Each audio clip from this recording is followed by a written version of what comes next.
ایک بزرگ تھے، وہ دریا کنارے وضو کر رہے تھے۔ ایک بچھو تھا جو ایک لکڑی پر تیرتا ہوا، کبھی پانی کے ہچکولوں سے وہ ڈوبتا بھی اور کبھی لکڑی کو تھام لیتا، یوں پانی کے بہاؤ پہ جا رہا تھا۔ تو ان بزرگوں نے دیکھا تو ہاتھ ڈال کر کے اس کو نکالنا چاہا، تو اس نے اپنی فطرت کے مطابق ان کے ہاتھ پہ ڈنگ مار دیا۔ درد کی شدت سے ہاتھ جھٹکا تو وہ گر گیا، تو پھر ڈوبنے لگا تو پھر پکڑا اور پھر اس نے ڈنگ لگا دیا۔ 7 مرتبہ اس نے ڈنگ مارا اور آپ اس کو نکال کے 8ویں مرتبہ باہر نکالنے کی کوشش کر رہے ہیں۔ تو مرید نے کہا جو پاس بیٹھا تھا، حضرت یہ بار بار آپ کو ڈنگ مارتا ہے اور آپ اس کو نکالنے کے لیے کوشاں ہیں۔ فرمایا وہ اپنی بری فطرت سے باز نہیں آتا، میں اپنی اچھی عادت سے باز کیسے آ جاؤں؟ تو لوگوں کے ساتھ رویہ اچھا رکھے، وہ جو بھی رویہ رکھے۔ ہم کہتے ہیں کوئی اینٹ اٹھائے گا تو ہم آگے سے پتھر اٹھائیں گے، تو یہ کیا کمال ہوا؟ لوگ کہتے ہیں تم 1 قدم پیچھے ہٹو گے، میں 10 قدم پیچھے ہٹوں گا، تو یہ کیا کمال ہوا؟ تم کہو میاں تم جتنے مرضی قدم پیچھے ہٹو، میں بھاگ کے تمہارا دامن پکڑ لوں گا، تمہیں جانے نہیں دوں گا، ایک دن تجھ کو بھی جیت لوں گا محبت کے زور پہ۔ ہم کہتے ہیں کہ فلاں میرے ساتھ اچھا سلوک کرتا ہے تو میں بھی اچھا کرتا ہوں، فلاں کا سلوک میرے ساتھ اچھا نہیں ہے تو ٹھیک ہے، جس طرح وہ چلتا ہے میں بھی اسی طرح چل رہا ہوں۔ یہ تو پھر برابری ہوئی۔ اگر کوئی برائی کے ساتھ معاملت کرتا ہے تو آپ بھی اس کے ساتھ ایسے ہی کرتے ہیں، تو برائی میں برابر ہے۔ اور اگر آپ کے ساتھ کوئی اچھا سلوک کرتا ہے تو آپ بھی اس کے مقابلے میں اچھا کرتے ہیں، تو پھر بھی آپ برابر ہیں، لیکن اچھائی میں برابر ہے۔ تیسری صورت یہ ہے کہ کوئی آپ سے اچھا سلوک کرتا ہے اور آپ اس سے برا سلوک کرتے ہیں، یہ بدترین صورتحال ہے۔ اور سب سے بہتر صورت کیا ہے کہ کسی کا رویہ تلخ بھی ہو، کسی کا انداز نامناسب بھی ہو، کوئی آپ کے ساتھ برا سلوک بھی کرتا ہو لیکن آپ اس کے ساتھ اچھا سلوک کرتے ہیں۔ خون کا رشتہ ہے، دودھ کا رشتہ ہے، وطن کا رشتہ ہے، ہمسائیگی کا رشتہ ہے، آپ کے ساتھ اس کی تعلق داری ہے، آپ کے آباء و اجداد کی آپس کے اندر سانجھ تھی اور آپ اس کو نبھا رہے ہیں، تو یہ ہے بہترین رویہ کہ کسی کا کوئی بھی رویہ ہو آپ اس کے ساتھ اچھا رویہ اختیار کرتے ہیں۔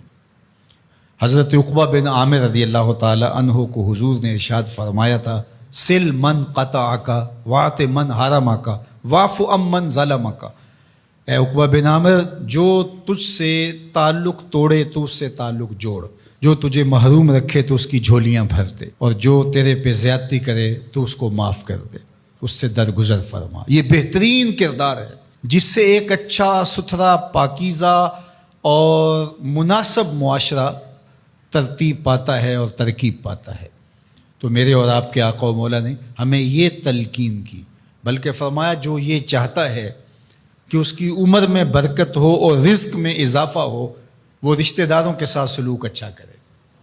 یہ راز ہے عمر میں برکت کا اور رزق میں اضافے کا۔ رشتہ داروں کے ساتھ اگر سلوک اچھا کرو گے تو تمہاری عمر میں بھی برکت ہوگی، تمہارے رزق میں بھی برکت ہوگی۔ تو ہمیں یہ تلقین کی گئی، رشتہ دار تو دودھ یا خون کی سانجھ سے رشتہ دار بنتے ہیں، کوئی عام انسان بھی ہو، ہمیں تو ان کے ساتھ بھی اچھا رویہ اختیار کرنے کی تلقین کی گئی۔ حتیٰ کہ آپ کے دین پر نہ بھی ہو تو آپ کی ہمسائیگی میں بستا ہے، مستامن ہے، ذمی ہے، تو اس کے ساتھ آپ کا سلوک اچھا ہوگا۔ آپ کا دین آپ کو یہ سکھاتا ہے۔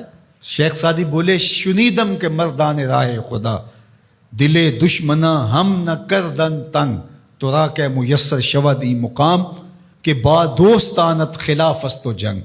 میں نے سنا ہے کہ جو اللہ کے بندے ہیں وہ تو دشمنوں کا دل بھی نہیں دکھاتے۔ تجھے تصوف کے مراتب رفیع کیسے نصیب ہو سکتے ہیں؟ تو اپنوں سے جنگ چھیڑ کے بیٹھا ہے، تو اپنوں کے گریبان پھاڑ رہا ہے، اپنوں کی پگڑیاں نوچ رہا ہے، اور تو اپنی رشتہ داریوں کو توڑ رہا ہے، تو اپنے ہم منصبوں کے ساتھ الجھاؤ میں مبتلا ہے، اپنے ہم مسلکوں ہم مشربوں کے ساتھ تیرا الجھاؤ چل رہا ہے، تیری لڑائی چل رہی ہے۔ تجھے کیسے مرتبہ اور باطن کا نور اور اندر کا اجالا نصیب ہوگا؟ جو اللہ کے بندے ہیں وہ تو دشمنوں کا بھی دل نہیں دکھاتے۔